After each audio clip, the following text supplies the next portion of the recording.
वेळापूर्वी पार पडलाय। आपण थेट जाणार आहोत या कार्यक्रमामध्ये। नए और आत्मनिर्भर भारत के लिए जरूरत बन गया है। एक भारत श्रेष्ठ भारत की भावना को संजोए नया संसद भवन फैला होगा 64,500 वर्ग मीटर के विशाल एरिया में, जिसका निर्माण 21 महीनों यानी कि आजादी की 75वीं सालगिरह तक संपन्न कर लिया जाएगा। और इसे खास बनाएगा हमारी सांस्कृतिक विविधताओं से प्रेरित इसका त्रिभुजाकार डिजाइन, जिसे बेहतर स्पेस मैनेजमेंट के लिए भूकंप रोधी सिस्टम के मुताबिक Z और Z+ लेवल की सुरक्षा सुनिश्चित करने, इको फ्रेंडली ग्रीन कंस्ट्रक्शन से बिजली खपत को 30% तक कम करने और अगले 150 से ज्यादा सालों की जरूरतों पर खरा उतरने के लिए बनाया जाएगा। नए संसद भवन की कुल सीटिंग क्षमता पहले के मुकाबले 150% से भी अधिक होगी। मतलब अब लोकसभा कक्ष में 888, राज्यसभा कक्ष में 384, जबकि संयुक्त संसद अधिवेशन में 1272 सांसदों की सीटिंग क्षमता होगी। साथ ही डिजिटल इंटरफेस और आधुनिक सुविधाओं से युक्त होंगे सांसद कार्यालय और लोकसभा और राज्यसभा हॉल होंगे हाई क्वालिटी ऑडियो वीडियो और हर एक डेस्क इलेक्ट्रॉनिक गैजेट से लैस।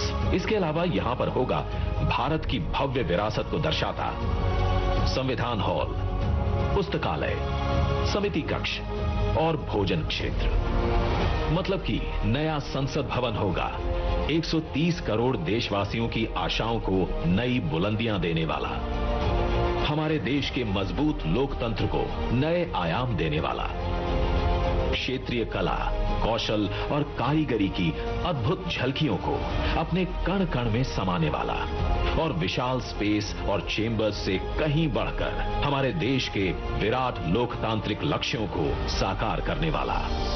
जैसे औपनिवेशिक काल के पुराने शहीद स्मारक के सामने हमने बनाया है नेशनल वॉर मेमोरियल, ठीक वैसे ही पुराने संसद भवन के सामने आज हम बनाने जा रहे हैं नए और आत्मनिर्भर भारत को समर्पित नया संसद भवन।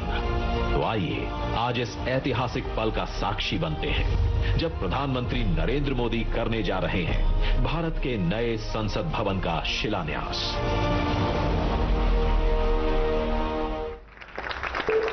भारत की शान, वैभव और भव्यता का परिचायक होगा नया संसद भवन, जिसकी आवश्यकता तो लंबे समय से महसूस की जा रही थी, लेकिन इसे बनाने का निर्णय प्रधानमंत्री श्री नरेंद्र मोदी के दूरदर्शी, परिवर्तनकारी और निर्णायक कुशल नेतृत्व में ही संभव हो पाया।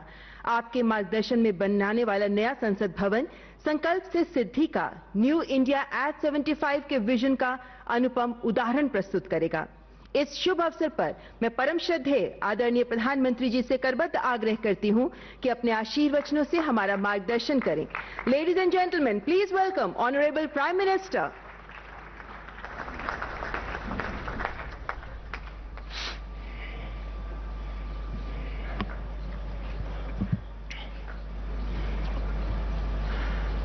लोकसभा के अध्यक्ष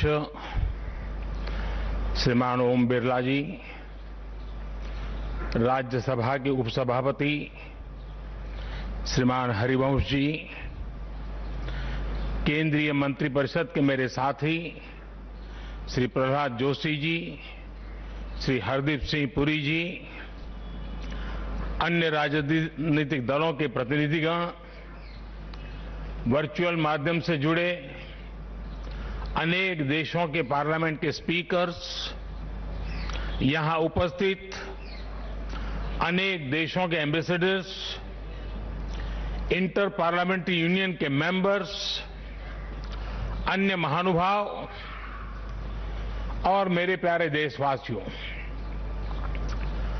आज का दिन बहुत ही ऐतिहासिक है।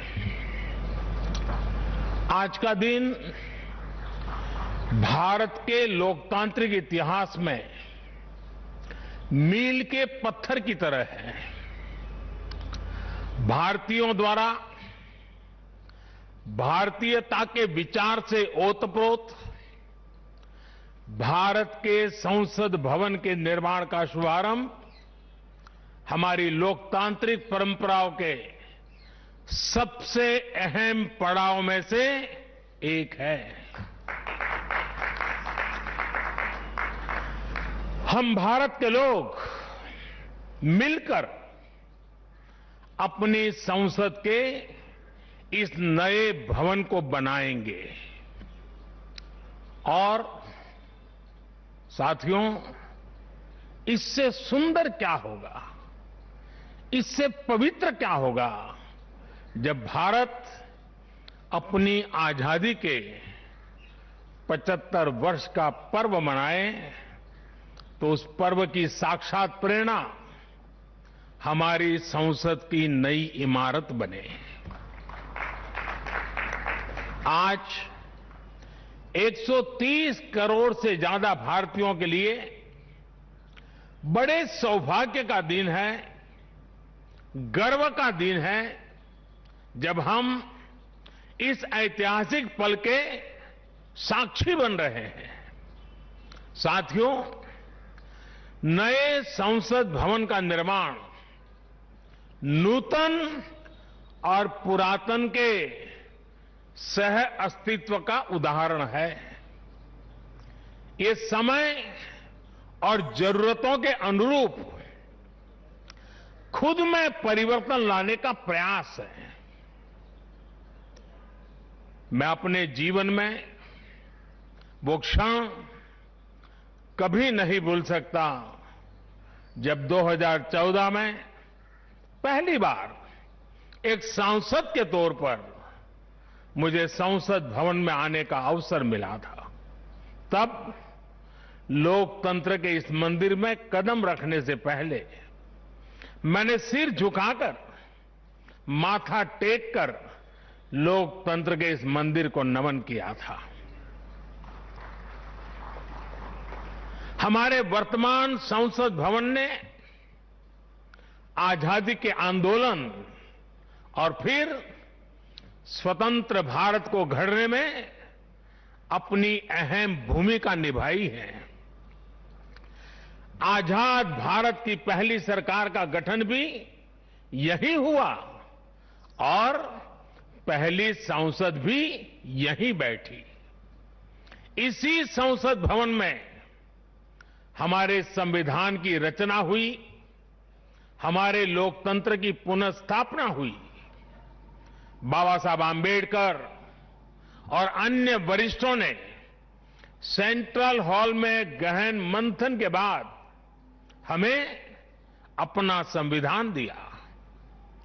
संसद की मौजूदा इमारत स्वतंत्र भारत के हर उतार चढ़ाव, हमारी हर चुनौतियां, हमारे समाधान, हमारी आशाओं आकांक्षाओं, हमारी सफलता का प्रतीक रही है।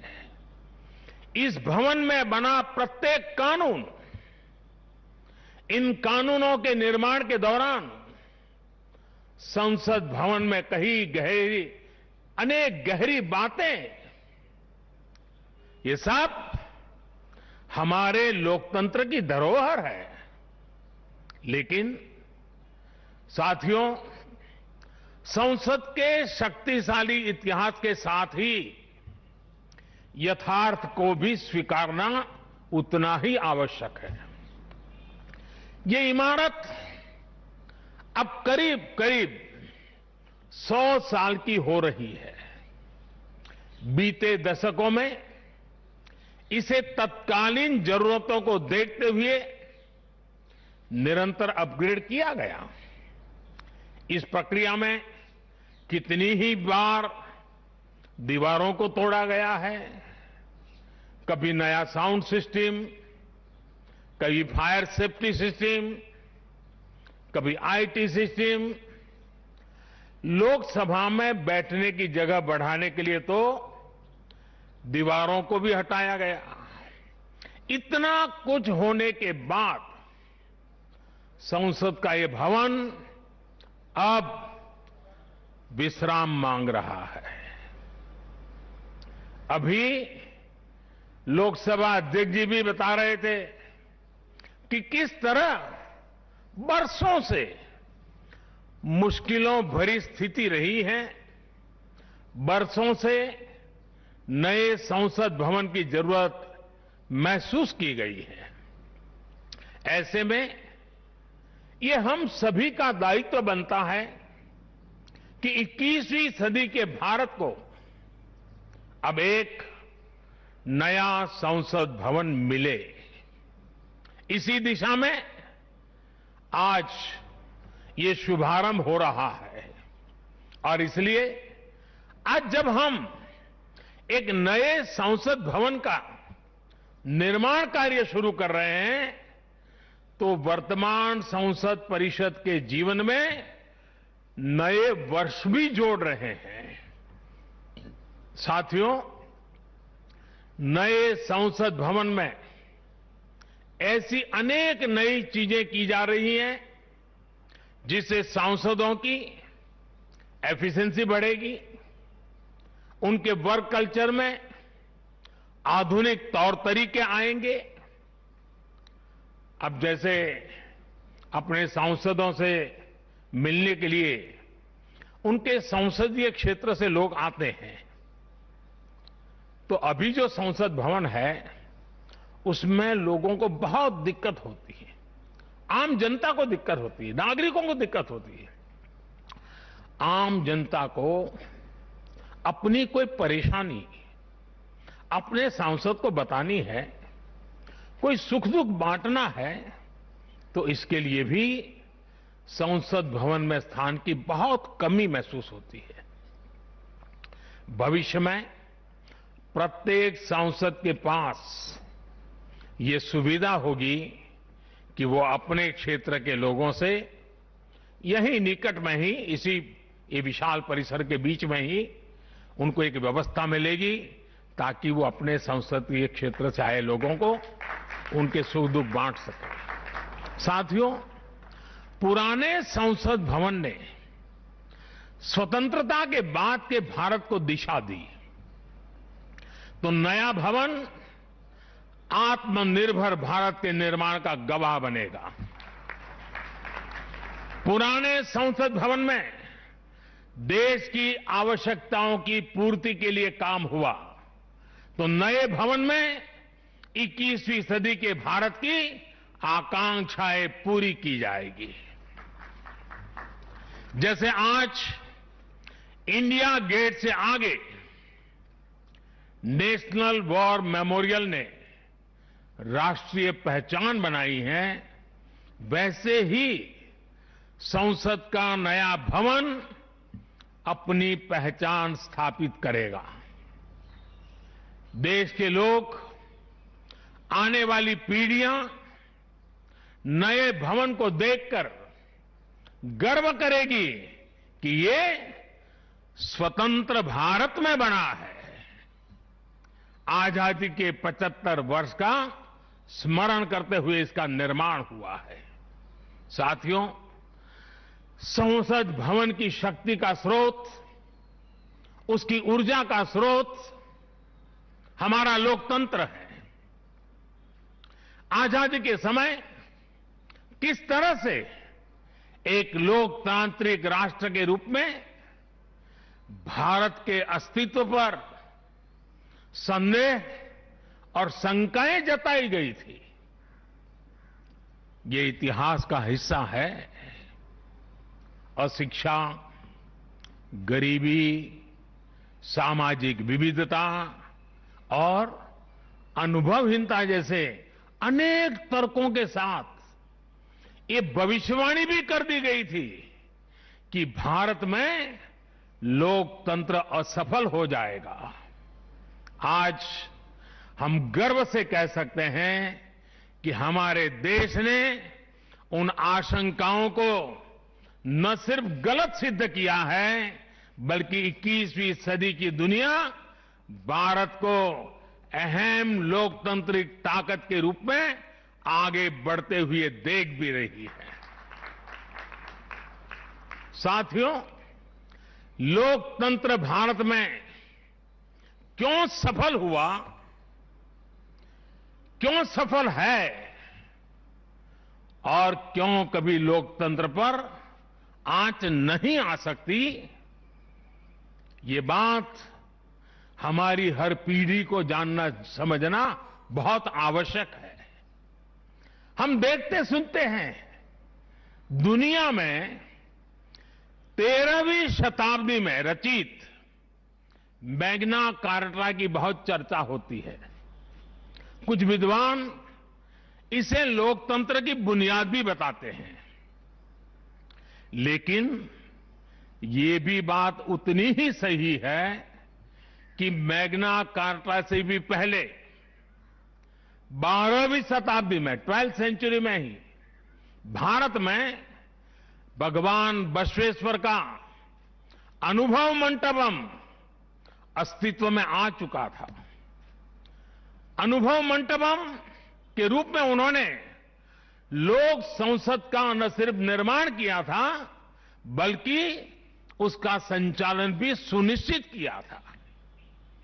और भगवान बसवेश्वर जी ने कहा था, ಈ ಅನುಭವ ಮಂಟಪ ಜನಸಭಾ ನಾದಿನ ಮಟ್ಟು ರಾಷ್ಟ್ರದ ಉನ್ನತಿಗೆ ಹಾಗೂ ಅಭಿವೃದ್ಧಿಗೆ ಪುರ್ಗಾವ್ಗಿ ಕೆಲಸ ಮಾಡುತ್ತದೆ। यानी ये अनुभव मंटपम एक ऐसी जनसभा है जो राज्य और राष्ट्र के हित में और उनकी उन्नति के लिए सभी को एकजुट होकर काम करने के लिए प्रेरित करती है। अनुभव मंटपम लोकतंत्र का ही तो एक स्वरूप था।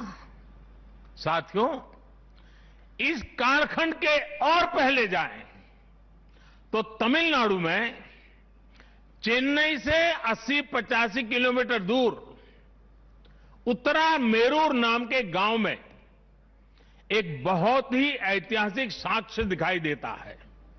इस गांव में चोल साम्राज्य के दौरान 10वीं शताब्दी में पत्थरों पर तमिल में लिखी गई पंचायत व्यवस्था का वर्णन है।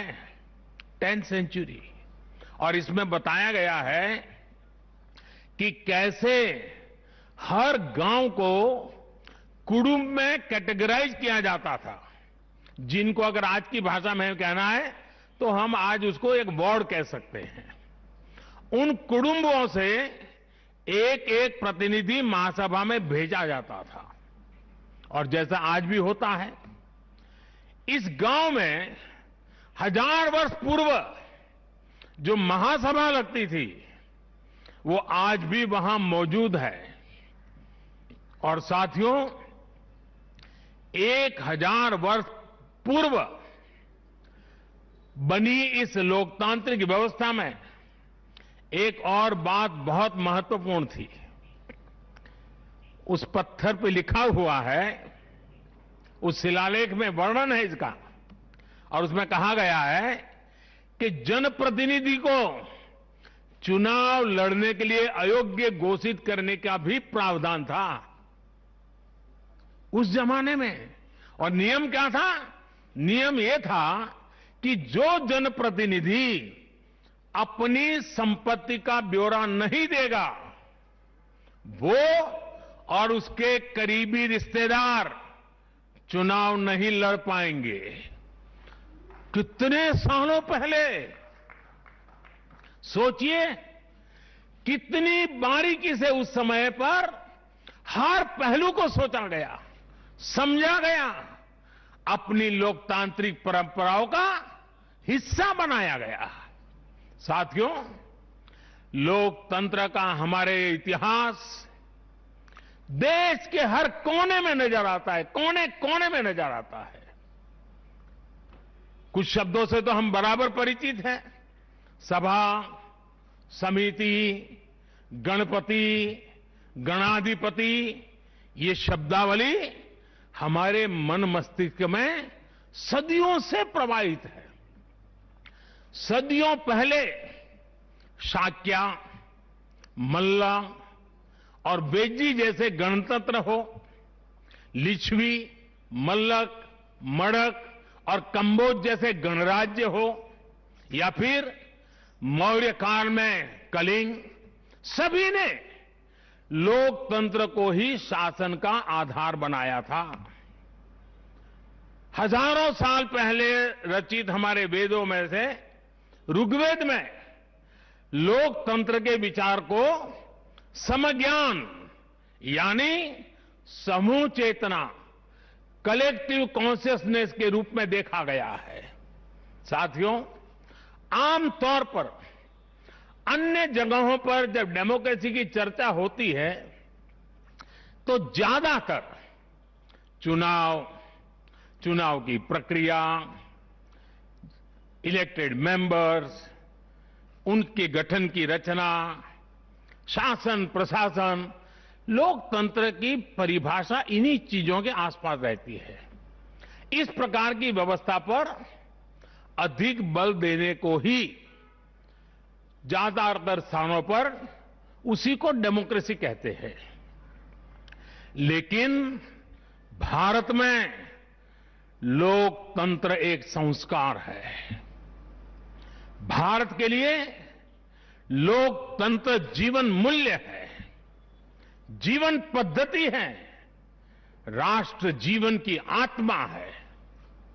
भारत का लोकतंत्र सदियों के अनुभव से विकसित हुई व्यवस्था है। भारत के लिए लोकतंत्र में जीवन मंत्र भी है, जीवन तत्व भी है और साथ ही व्यवस्था का तंत्र भी है, तत्व भी है, तंत्र भी है। समय समय पर इसमें व्यवस्थाएं बदलती रही, प्रक्रियाएं बदलती रही, लेकिन आत्मा लोकतंत्र ही रही। और विडंबना देखिए, आज भारत का लोकतंत्र हमें पश्चिमी देशों से न समझाया जाता है। जब हम विश्वास के साथ अपने लोकतांत्रिक इतिहास का गौरवगान करेंगे तो वो दिन दूर नहीं जब दुनिया भी कहेगी India is mother of democracy, India is mother of democracy, India is mother of democracy. साथियों, भारत के लोकतंत्र में समाहित शक्ति ही देश के विकास को नई ऊर्जा दे रही है, देशवासियों को नया विश्वास दे रही है। दुनिया के अनेक देशों में जहां लोकतांत्रिक प्रक्रियाओं को लेकर अलग स्थिति बन रही है, वहीं भारत में लोकतंत्र नित्य नूतन हो रहा है। हाल के वर्षों में हमने देखा है कि कई लोकतांत्रिक देशों में अब वोटर टर्नआउट लगातार घट रहा है। इसके विपरीत भारत में हम हर चुनाव के साथ वोटर टर्नआउट को बढ़ाते हुए देख रहे हैं, बढ़ता हुआ देख रहे हैं। इसमें भी महिलाओं और युवाओं की भागीदारी निरंतर बढ़ती जा रही है। साथियों, इस विश्वास की, इस आस्था की वजह है भारत में लोकतंत्र हमेशा से ही गवर्नेंस के साथ ही मतभेदों और विरोधाभासों को सुलझाने का महत्वपूर्ण माध्यम भी रहा है। अलग अलग विचार, अलग अलग दृष्टिकोण, ये सब बातें एक वाइब्रेंट डेमोक्रेसी को सशक्त करते हैं। डिफरेंसेस के लिए हमेशा जगह हो, लेकिन डिस्कनेक्ट कभी ना हो, इसी लक्ष्य को लेकर हमारा लोकतंत्र आगे बढ़ा है। गुरु नानक देव जी ने, और बड़ी सटीक बात कही है, गुरु नानक देव जी ने भी कहा है, जब लग दुनिया रही है नानक, जब लग दुनिया रही है नानक, किछु सुनिए किछु कहिए। यानी जब तक संसार रहे तब तक संवाद चलते रहना चाहिए। कुछ कहना और कुछ सुनना, यही तो संवाद का प्राण है। यही लोकतंत्र की आत्मा है। पॉलिसीज में अंतर हो सकता है, पॉलिटिक्स में भिन्नता हो सकती है, लेकिन हम पब्लिक की सेवा के लिए हैं। इस अंतिम लक्ष्य में कोई मतभेद नहीं होना चाहिए। वाद संवाद संसद के भीतर हो या संसद के बाहर, राष्ट्र सेवा का संकल्प, राष्ट्रहित के प्रति समर्पण लगातार झलकना चाहिए। और इसलिए आज जब नए संसद भवन का निर्माण शुरू हो रहा है, तो हमें याद रखना है कि वो लोकतंत्र जो संसद भवन के अस्तित्व का आधार है, उसके प्रति आशावाद को जगाए रखना हम सभी का दायित्व है। हमें हमेशा याद रखना है कि संसद पहुंचा हर प्रतिनिधि जवाबदेह है। ये जवाबदेही जनता के प्रति भी है और संविधान के प्रति भी है। हमारा हर फैसला राष्ट्र प्रथम, नेशन फर्स्ट, इसकी भावना से ही होना चाहिए। हमारे हर फैसले में राष्ट्रहित सर्वोपरि रहना चाहिए। राष्ट्रीय संकल्पों की सिद्धि के लिए हम एक स्वर में, एक आवाज में खड़े हो, ये बहुत जरूरी है। साथियों, हमारे यहां जब मंदिर के भवन का निर्माण होता है, तो शुरू में उसका आधार सिर्फ ईंट पत्थर ही होता है। कारीगर, शिल्पकार सभी के परिश्रम से मंदिर के भवन का निर्माण पूरा होता है। लेकिन वो भवन एक मंदिर तब बनता है, उसमें पूर्णता तब आती है जब उसमें प्राण प्रतिष्ठा होती है। प्राण प्रतिष्ठा होने तक वो सिर्फ एक इमारत ही रहता है। साथियों, नया संसद भवन भी बनकर तो तैयार हो जाएगा, लेकिन वो तब तक एक इमारत ही रहेगा जब तक उसकी प्राण प्रतिष्ठा नहीं होगी। लेकिन ये प्राण प्रतिष्ठा किसी एक मूर्ति की नहीं होगी। लोकतंत्र के इस मंदिर में इसका कोई विधा विधान भी नहीं है, विधि विधान भी नहीं है। इस मंदिर की प्राण प्रतिष्ठा करेंगे इसमें चुनकर आने वाले जनप्रतिनिधि, उनका समर्पण, उनका सेवा भाव इस मंदिर की प्राण प्रतिष्ठा करेगा। उनका आचार, विचार, व्यवहार इस लोकतंत्र के मंदिर की प्राण प्रतिष्ठा करेगा। भारत की एकता, अखंडता को लेकर किए गए उनके प्रयास इस मंदिर की प्राण प्रतिष्ठा की ऊर्जा बनेंगे। जब एक एक जनप्रतिनिधि अपना ज्ञान, अपना कौशल्य, अपनी बुद्धि, अपनी शिक्षा, अपना अनुभव पूर्ण रूप से यहां निचोड़ देगा, राष्ट्रहित में निचोड़ देगा, उसी का अभिषेक करेगा, तब इस नए संसद भवन की प्राण प्रतिष्ठा होगी। यहां राज्यसभा काउंसिल ऑफ स्टेट्स है, एक ऐसी व्यवस्था है जो भारत के फेडरल स्ट्रक्चर को बल देती है।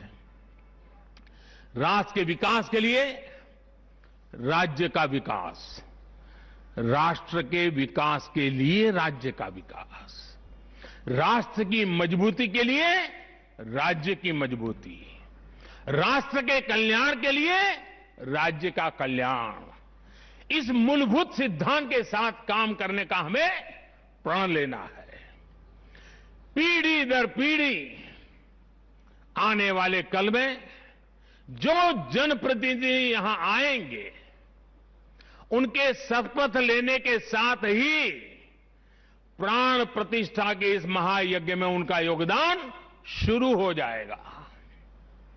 इसका लाभ देश के कोटि कोटि जनों को होगा। संसद की नई इमारत एक ऐसी तपोस्थली बनेगी जो देशवासियों के जीवन में खुशहाली लाने के लिए काम करेगी, जन कल्याण का काम करेगी। साथियों, 21वीं सदी भारत की सदी हो, यह हमारे देश के महापुरुषों और महान नारियों का सपना रहा है। लंबे समय से इसकी चर्चा हम सुनते आ रहे हैं। 21वीं सदी भारत की सदी तब बनेगी जब भारत का एक एक नागरिक अपने भारत को सर्वश्रेष्ठ बनाने के लिए अपना योगदान देगा। बदलते हुए विश्व में भारत के लिए अवसर बढ़ रहे हैं। कभी कभी तो लगता है जैसे अवसर की बाढ़ आ रही है। इस अवसर का हमें किसी भी हालत में, किसी भी सूरत में इन अवसरों को हमें हाथ से निकलने नहीं देना है। पिछली शताब्दी के अनुभवों ने हमें बहुत कुछ सिखाया है। उन अनुभवों से सीखे और उन अनुभवों की सीख हमें बार बार याद दिला रही है कि अब समय नहीं गंवाना है, समय को साधना है। साथियों, एक बहुत पुरानी और महत्वपूर्ण बात मैं आज जिक्र करना चाहता हूं। वर्ष 1897 में स्वामी विवेकानंद जी ने देश की जनता के सामने 1897 में कहा था कि अगले 50 सालों के लिए उन्होंने एक आह्वान किया था और स्वामी जी ने कहा था कि आने वाले 50 सालों तक भारत माता की आराधना ही सर्वोपरि हो। देशवासियों के लिए उनका यही एक काम, भारत माता की आराधना। और हमने देखा उस महापुरुष की वाणी की ताकत। इसके ठीक 50 वर्ष बाद 1947 में भारत को आजादी मिल गई थी। आज जब संसद के नए भवन का शिलान्यास हो रहा है तो देश को एक नए संकल्प का भी शिलान्यास करना है। हर नागरिक को नए संकल्प का शिलान्यास करना है। स्वामी विवेकानंद जी ने उनके उस आह्वान को याद करते हुए हम सबको ये संकल्प लेना है। ये संकल्प हो इंडिया फर्स्ट का, भारत सर्वोपरि। हम सिर्फ और सिर्फ भारत की उन्नति, भारत के विकास को ही अपनी आराधना बना ले। हमारा हर फैसला देश की ताकत बढ़ाए। हमारा हर निर्णय, हर फैसला एक ही तराजू में तोला जाए और वो तराजू है देश का हित सर्वोपरि, देश का हित सबसे पहले। हमारा हर निर्णय वर्तमान और भावी पीढ़ी के हित में हो। साथियों, स्वामी विवेकानंद जी ने तो 50 वर्ष की बात की थी। हमारे सामने 25-26 साल बाद आने वाली भारत की आजादी की 100वीं वर्षगांठ है, जब देश वर्ष 2047 में 2047 में अपनी स्वतंत्रता के 100वें वर्ष में प्रवेश करेगा, तब हमारा देश कैसा हो, हमें देश को कहां तक ले जाना है, इस 25-26 वर्ष कैसे हमें खप जाना है, इसके लिए हमें आज संकल्प लेकर काम शुरू करना है। जब हम आज संकल्प लेकर देश हित को सर्वोपरि रखते हुए काम करेंगे, तो देश का वर्तमान ही नहीं बल्कि देश का भविष्य भी बेहतर बनाएंगे। आत्मनिर्भर भारत का निर्माण, समृद्ध भारत का निर्माण अब रुकने वाला नहीं है, कोई रोक भी नहीं सकता। साथियों, हम भारत के लोग ये प्रण करें, हमारे लिए देश हित से बड़ा और कोई हित कभी नहीं होगा। हम भारत के लोग ये प्रण करें, हमारे लिए देश की चिंता अपनी खुद की चिंता से बढ़कर होगी। हम भारत के लोग ये प्रण करें, हमारे लिए देश की एकता अखंडता से बढ़कर कुछ नहीं होगा। हम भारत के लोग ये प्रण करें, हमारे लिए देश के संविधान की मान मर्यादा और उसकी अपेक्षाओं की पूर्ति जीवन का सबसे बड़ा ध्येय होगी। हमें गुरुदेव रविन्द्रनाथ टैगोर की ये भावना हमेशा याद रखनी है। और गुरुदेव रविन्द्रनाथ टैगोर की भावना क्या थी? गुरुदेव कहते थे, एकोता उत्साहो धरो, एकोता उत्साहो धरो, জাতীয় উন্নতি করো, দুসুক ভুবনে সবে ভারতের জয়, यानी एकता का उत्साह थामे रहना है। हर नागरिक उन्नति करे, पूरे विश्व में भारत की जय जयकार हो। मुझे विश्वास है हमारी संसद का नया भवन हम सभी को एक नया आदर्श प्रस्तुत करने की प्रेरणा देगा। हमारी लोकतांत्रिक संस्थाओं की विश्वसनीयता हमेशा और मजबूत होती रहे, इसी कामना के साथ मैं अपनी वाणी को विराम देता हूं और 2047 के संकल्प के साथ पूरे देशवासियों को चल पड़ने के लिए निमंत्रण देता हूं। आप सबका बहुत बहुत धन्यवाद। धन्यवाद माननीय प्रधानमंत्री जी, आपके प्रेरणादायक शब्दों के लिए आपका हृदय से आभार। अंत्योदय से राष्ट्रोदय की संकल्पना को साकार करते मां भारत। नव्या संसद भवनाच्या इमारतीचं भूमिपूजन जे ते पंतप्रधान नरेंद्र मोदी यांच्या हस्ते पार पडलेले आणि यावेळी त्यांनी बहुतांशी गोष्टी आपल्या या भाषणाच्या माध्यमातून या पुढे मांडलेल्या आहेत। समर्पित है। आपण बघितलं की हे संसद भवन कशा पद्धतीने उभं राहणार आहे याबद्दलची माहिती देत असतानाच त्याची प्राणप्रतिष्ठा खरं तर या संसद भवनात काम करणाऱ्या त्या लोकप्रतिनिधींच्या माध्यमातून, त्याच्या निष्ठेच्या माध्यमातून, जनतेच्या त्याच्या सेवेच्या माध्यमातून होऊ शकते आणि तीच खरी तर या इमारतीची प्राणप्रतिष्ठा राहील असं त्यांनी आवर्जून सांगितलेलं आहे। संविधानाने दिलेला आपल्याला हक्क, आपल्याला या माध्यमातून आपण व्यक्त होणं, आपल्या अधिकारांची मागणी करणं हे प्रत्येक जण आपण करू शकतो, पण यामध्ये संवाद निरंतर व्हायला हवा।